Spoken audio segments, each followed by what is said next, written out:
एक लकड़हारा। एक लकड़हारा।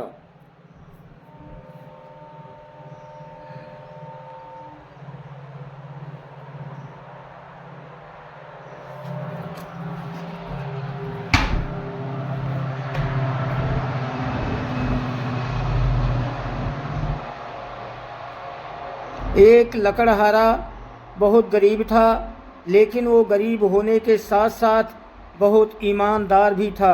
रोज़ाना सुबह जंगल जाता और वहाँ से अपने जीवन यापन करने के लिए लकड़ियाँ काट के लाता।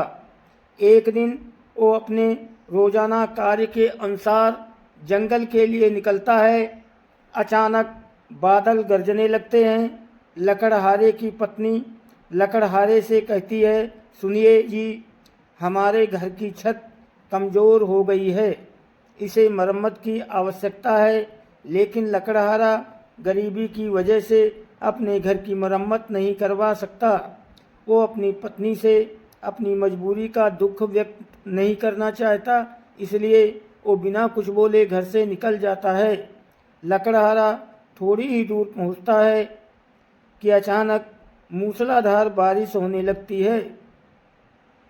लकड़हारा वापस अपने घर की तरफ लौट आता है।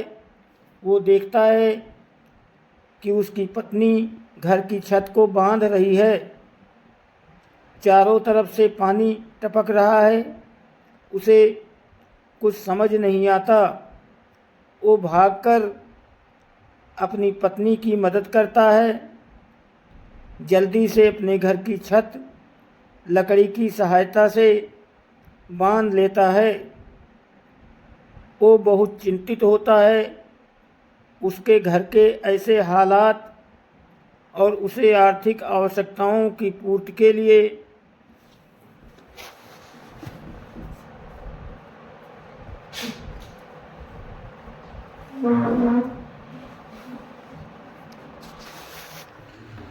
लकड़ी लेने में जाना है। वो अपनी पत्नी को दिलासा देकर पुनः जंगल के लिए निकल जाता है। बारिश की वजह से लकड़ियाँ गीली हो चुकी थी। लकड़हारा सूखी लकड़ियों की तलाश में जंगल के अधिक अंदर चला जाता है। लकड़हारा जैसे ही जंगल पहुंचता है, वहां एक आदमी पहले से ही लकड़ियां काट रहा होता है।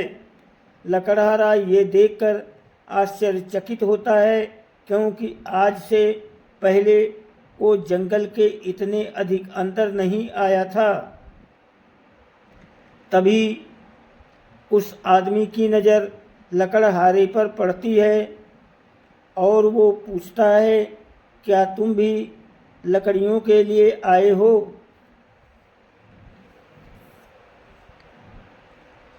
लकड़हारा उतावलेपन में जवाब देता है, जी हाँ, और जिज्ञासा भरी आवाज़ से पूछता है, महोदय, आप कौन हैं?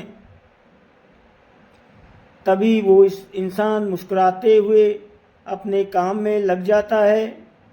लकड़हारा भी उसे नज़रअंदाज करके अपने काम में लग जाता है। कुछ समय बाद लकड़हारा अपनी लकड़ियों को इकट्ठा करके एक साथ बांध लेता है और पेड़ के नीचे बैठकर आराम करने लगता है। थोड़ी देर के बाद लकड़हारा उस आदमी से औपचारिकतावश कहता है, मेरा काम हो गया, अब मैं निकलता हूँ। वो इंसान इस बार भी उसकी बात का कोई जवाब नहीं देता। लकड़हारा उसके ऐसे व्यवहार से दुखी हो जाता है और अपने लकड़ियों के ढेर के पास पहुँचता है। लेकिन वो देखता है कि वहाँ दूसरे तरह की लकड़ियाँ दिख रही थीं।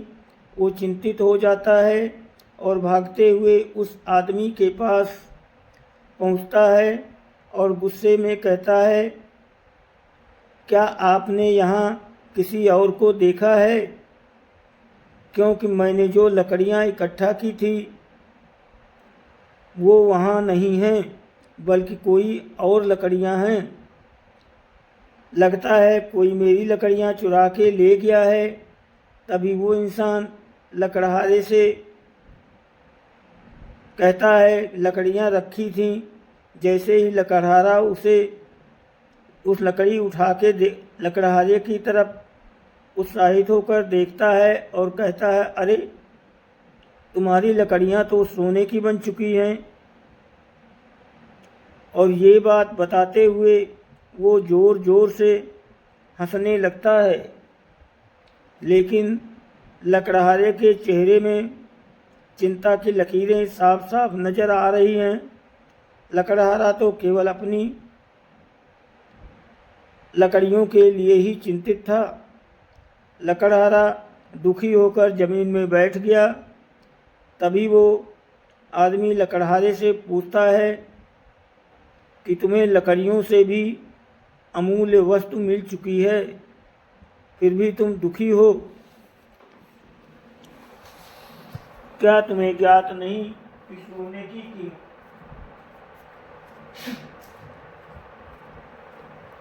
क्या तुम्हें ज्ञात नहीं कि सोने की लकड़ियों का क्या मोल है।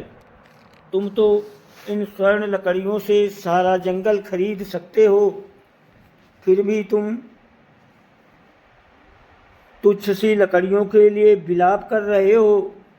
तभी लकड़हारा भावुक स्वर में कहता है, मैं सिर्फ अपनी मेहनत से प्राप्त की गई वस्तु पर प्रसन्न होता हूँ। ये स्वर्ण की लकड़ियाँ मेरे कोई काम की नहीं हैं। मुझे तो अपनी वही लकड़ियाँ चाहिए जो मैंने इकट्ठा की थी। लकड़हारे की ये बात सुनते ही वो इंसान चमत्कारी रूप में दिखाई देने लगता है। लकड़हारा इतना विशाल रूप देखकर हाथ जोड़कर खड़ा हो जाता है और उसे एहसास होता है कि ये जरूर कोई देव पुरुष है। अचानक लकड़हारे के सामने उसका पुराना लकड़ी का ढेर दिखाई देने लगता है।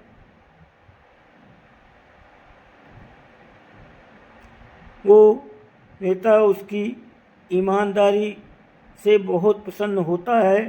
तुम्हारा अपनी लकड़ियाँ लेकर अपने घर आ जाता है, लेकिन थका हारा जैसे ही वो अपने घर पहुंचता है तो उसकी आंखें चकाचौंध हो जाती हैं।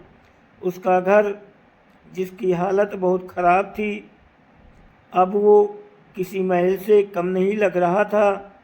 लकड़हारा ये सब देखते ही समझ गया किसी देव की महिमा है। लकड़हारे की पत्नी ये चमत्कार देखकर खुशी से रोने लगती है और बहुत प्रसन्न होती है और कहानी ख़त्म होती है। दोस्तों, वीडियो को लाइक और सब्सक्राइब ज़रूर करें, आपकी बहुत मेहरबानी होगी। आप सभी को बहुत बहुत धन्यवाद और प्रणाम।